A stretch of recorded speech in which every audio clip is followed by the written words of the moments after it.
Our correspondents are all over Europe. Atika Shubert is in Berlin. Nima Elbagir is at 10 Downing Street in London. And Will Ripley is in Paris.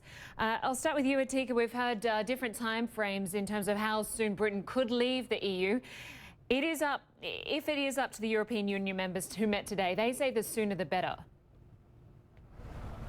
Yes, what we've been hearing from foreign ministers here in Berlin is they're saying we don't want to see 4 months of instability, this sort of market turmoil that's hit the economies here. What they want to see is Britain invoking Article 50, and that would mean in 2 years, a time to negotiate Britain's exit.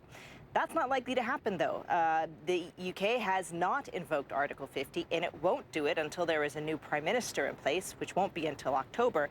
So there is a long wait here and a long process, which is exactly what foreign ministers here say they do not want to see. And of course, the Prime Minister, David Cameron, has to trigger Article 50, the procedure for leaving the EU. What's the likelihood that he'll cave into the pressure to step down sooner? There is a lot of pressure, but it's entirely up to the British government. And so they can put on as much pressure as they want, but it's really up to him. And I have to say, you know, we've been hearing a lot of pressure from foreign ministers, from other officials, but we also heard from German Chancellor Angela Merkel today. She had a very much more conciliatory tone. I think we do have some sound of when she was speaking to her political party. Take a listen. We were sad yesterday that the vote went that way. And that is no reason to be in any way especially nasty during the negotiations. But that must be properly considered. Great Britain's citizens do not want to be part of the EU, part of the domestic market, and that must be respected and carried out. Great Britain must for themselves define, and surely there will also be a discussion process, what relationship it wants to have with the European Union. So you heard there Merkel saying, yes, Great Britain needs to rethink its relationship, but there's no need to get nasty about negotiations.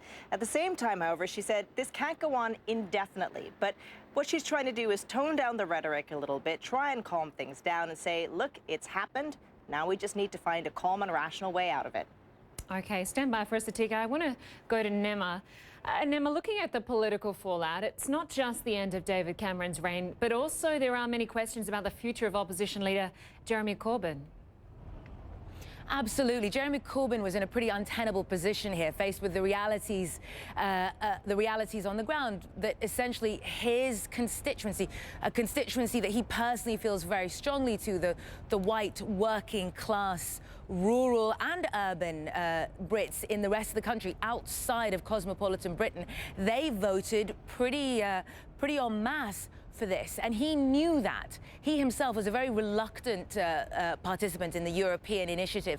In 1973, he voted for joining the EU, but that seems to have eroded over time. And realizing that it was the white working class in general in this country, who have felt increasingly disenfranchised, who have been led to believe over the years that the European Union and its institutions are the source of all their problems, he had to know, going around this country, speaking to those Labour voters, that this was a likely case. And so he didn't even appear alongside the Prime Minister, David Cameron, to campaign for Remain. And so for those in the Labour Party who have felt a lot of pain and are facing the possibility of Scotland opting out in its own referendum, and given that Scottish voters are always what has given Labour the majority necessary to seize power in this country, you're not only looking at a possibility that 2 major party leaders could fall by the wayside because of this, you're also looking at a redrawing of the political map, a possibility that Labour could be out of power for generations because of this, Lynda.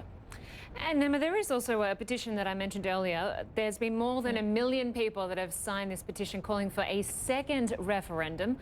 What's their argument for another one?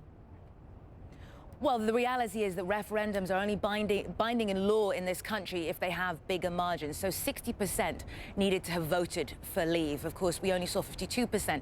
And then you also have a 75% necessary voter turnout, and it didn't quite hit that. So until this is taken to Parliament, this isn't actually legally binding. And we've been hearing a lot of speculation, a lot of possible scenarios put forward by those very reluctant Remainers, saying, well, actually, what a scenario that you could hopefully see play out for them is that Prime Minister David Cameron goes to Europe, gets concessions from Europe, which European leaders didn't seem to be indicating was hugely likely, gets the necessary concessions to appease those voters who voted for leave, and then you put it to Parliament to have another referendum. But referendums are, of course, hugely costly, very difficult to organise, and those members of Parliament who voted for it could be faced with the allegations of not listening to the voice of their constituents.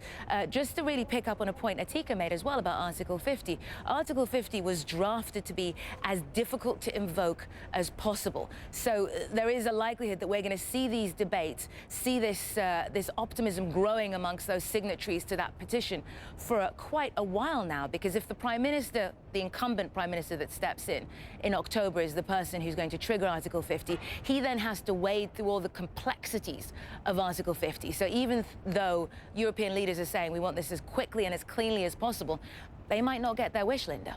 Yeah, it could be very long and drawn out. Nima, stand by for us. I want to go to Will now. Will, after the Brexit, will we possibly see a Frexit, France exiting the EU and perhaps several other countries? Well, Linda, certainly the socialist government here in France does not want that.